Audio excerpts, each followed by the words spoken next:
ओम श्री परमात्मने नमः। वैष्णव खंड मार्गशीर्ष महात्म्य।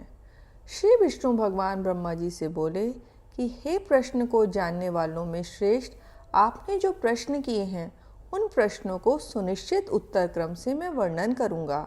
आप आराम से बैठकर सुनिए। मार्गशीर्ष मास में विष्णु भगवान कीर्ति नामक स्त्री के साथ वास करते हैं, इसलिए केशव विष्णु को पूजन कीर्ति के साथ करना चाहिए। जैसे पहले कहा है, ब्राह्मण को केशव और ब्राह्मण पत्नी को कीर्ति समझकर दोनों ब्राह्मणी की विधिवत वस्त्र, आभूषण, धेनु आदि से पूजन करें।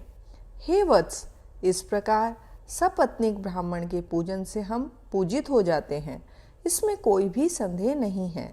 इसलिए अवश्य ही सपत्नीक ब्राह्मण का पूजन करना चाहिए, क्योंकि पूजित होकर मुझे संतुष्ट करते हैं। मुझको प्रसन्न करने वाले अनेक प्रकार के दान करें और गोदान, भूमिदान करें तथा विशेष करके सुवर्ण का दान करें।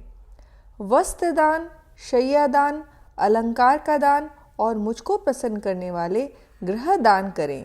समस्त दानों में 3 दान विशेष कहे गए हैं।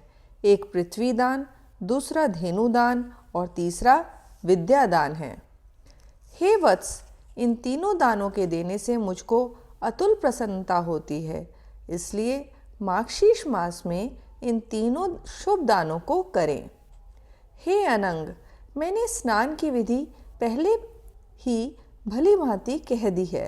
इस मास में पूजन, स्नान और दान करना ही विधान कहा है, इसमें कुछ भी संशय नहीं है। जो संपूर्ण मार्गशीर्ष मास को भक्त व्रत करके बिता देता है और ब्राह्मणों को भक्ति से भोजन कराता है, वह समस्त व्याधि और पापों से मुक्त हो जाता है तथा खेती वाला और बहुत धनी तथा बहुत धन धान्य वाला हो जाता है। इस विषय में विशेष कहने से क्या। हे वत्स, जो मेरी अत्यंत गुप्त बात है उसको सुनो। हे मानद, अग्नि और ब्राह्मण ये दोनों मेरे मुख हैं, परंतु जितना ब्राह्मण का मुख श्रेष्ठ है उतना अग्नि का मुख श्रेष्ठ नहीं है। हे पुत्र, ब्राह्मण के मुख में आहुति देने से कोटि गुणा अधिक पुण्य होता है, क्योंकि जो मेरा अग्निमुख है वह ब्राह्मणों के अधीन है और ब्राह्मण सदा स्वतंत्र कहे गए हैं। हे सुत, चंद्रमा के समान उज्ज्वल शर्करा और घी सहित खीर का ब्राह्मण के मुख में आहुति देवें। हे सुत, यह मुझे प्रसन्न कर देने वाली है। हे सुत, यदि स्त्री, पुत्र आदि सुख की इच्छा है तो ब्राह्मण के मुख में मुझे प्रसन्न करने वाले सुंदर मंडल युक्त लड्डू, कोकरस, सूत, पेनी और घी का होम करें।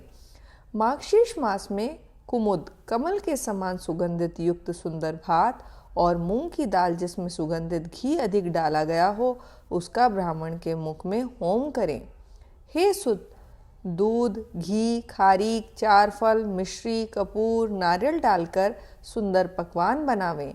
और हे चतुर्मुख, मार्गशीर्ष मास में ब्राह्मण के निमित्त मनोज्ञ प्रिय सुंदर व्यंजनों को बनावें तथा हे सुत, सुंदर श्रीखंड बनावें तथा उन ब्राह्मणों को जो प्रिय हो उसको बनाकर परम श्रद्धा से ब्राह्मणों को भोजन करावें। जैसे जैसे ब्राह्मण लोग रसास्वाद पूर्वक भोजन करते हैं, वैसे वैसे पृथ्वी पर दुर्लभ प्रीति मुझे होती है। इसलिए हे तात, जैसा करने से ब्राह्मण प्रसन्न हो वैसा ही करना चाहिए, क्योंकि उन ब्राह्मणों के प्रसन्न होने से मैं प्रसन्न हो जाता हूँ, इसमें कोई भी संशय नहीं है। हे चतुर्वक, मेरी बात में विश्वास करो, मैं तुमसे मिथ्या नहीं कहूँगा। हे मानद, मैंने यह गुप्त बात तुम्हारे कल्याण के लिए कही है। हे मानद, वे ब्राह्मण क्रोध करें या मारे तो भी मेरी प्रसन्नता के लिए उनको नमस्कार करना। हे पुत्र, नित्य ऐसा करना और मार्गशीर्ष मास में विशेष रूप से करना चाहिए। हे ब्राह्मण, आपने भोजन के विषय में जो कुछ पूछा है कि क्या भोजन करना चाहिए, उसको मैं कहता हूँ, जो सुनिए। मेरी भक्ति में परायण मनुष्य को मेरा प्रसाद भोजन करना चाहिए। हे पुत्र, वह प्रसाद पापियों को पवित्र करने वाला और मुक्ति फल देने वाला है। जो प्रतिदिन मुझको अर्पण करके शेष प्रसाद का भोजन करता है, उसको एक एक दाना में सैकड़ों चांद्रायण का पुण्य फल प्राप्त होता है। भोग लगाने से जो शेष रह गया और अर्पण किया, ये 2 प्रकार के भोजन भक्तों के लिए है, तीसरा कोई भी भोजन प्रकार का नहीं है। यदि इनके अतिरिक्त भोजन करता है तो चांद्रायण व्रत करे। जो बिना मुझे अर्पण किए अन्न जल आदि भोजन करता है, वह अन्न श्वान विष्ठा के समान और जल मदिरा के समान होता है। इसलिए हे पुत्र, अन्न जल औषध के पहले मुझको अर्पण करे, बाद में परम भक्ति से भोजन करें, क्योंकि वह प्रसाद अपवित्र करने वाला है। और मेरा उच्चिष्ट प्रसाद पापियों को भी तीर्थ यज्ञ आदि के फल का दाता, कलयुग के दोषों का नाशक और सुंदर गति को देने वाला कहा गया है। तथा दूसरे देवता के नैवेद्य का भक्षण नहीं करना और जो भक्त हैं उनके यहाँ पकवान खाना।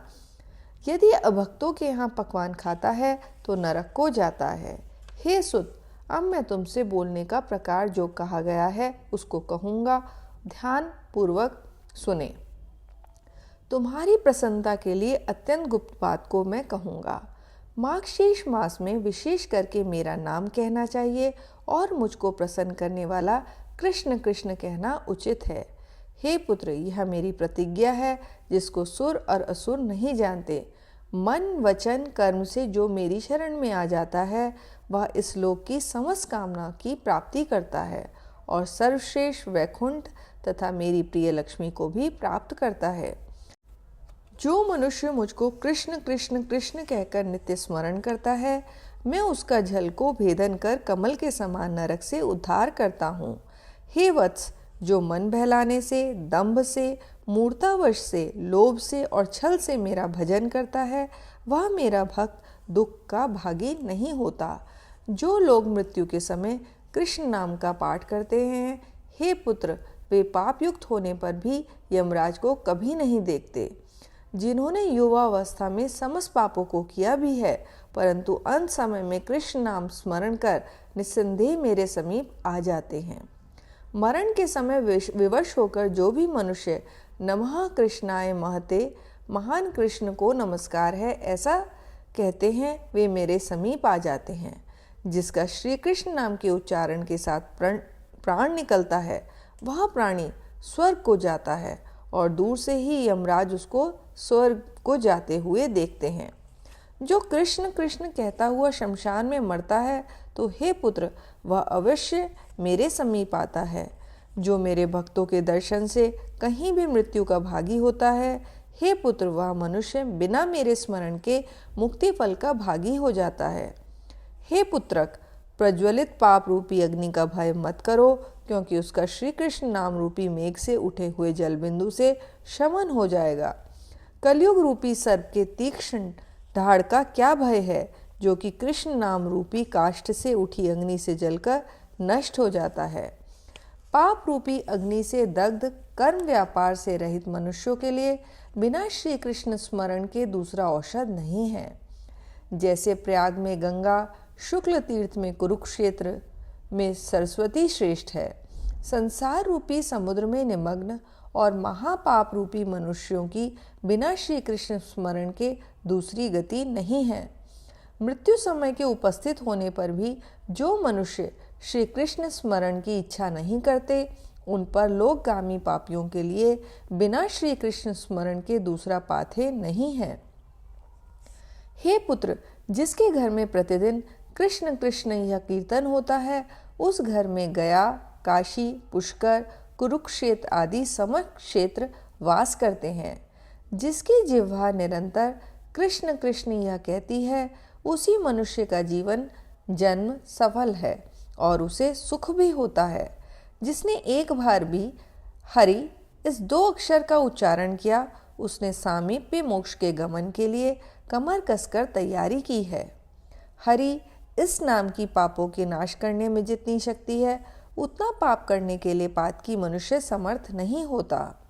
कृष्ण कृष्ण इसके कीर्तन करने से मनुष्य का शरीर और मन दुखी नहीं होता तथा पाप नहीं लगता और विकलता नहीं होती है। जो मनुष्य कलयुग में श्री कृष्ण इस पथ्य वचन का त्याग नहीं करता, उसी मनुष्य के मन में पाप रूपी रोग कलयुग में नहीं होता है।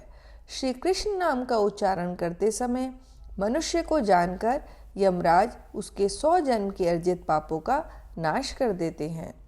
जो पाप सैकड़ों चांद्रायण व्रत और हजारों पराग व्रत करने से नष्ट नहीं होते, वह पाप कृष्ण कृष्ण इस कीर्तन के करने से नष्ट हो जाते हैं। मुझे दूसरे कोटि नामों के लेने से कभी प्रसन्नता नहीं होती है, केवल श्री कृष्ण नाम के लेने से अधिक प्रसन्नता होती है।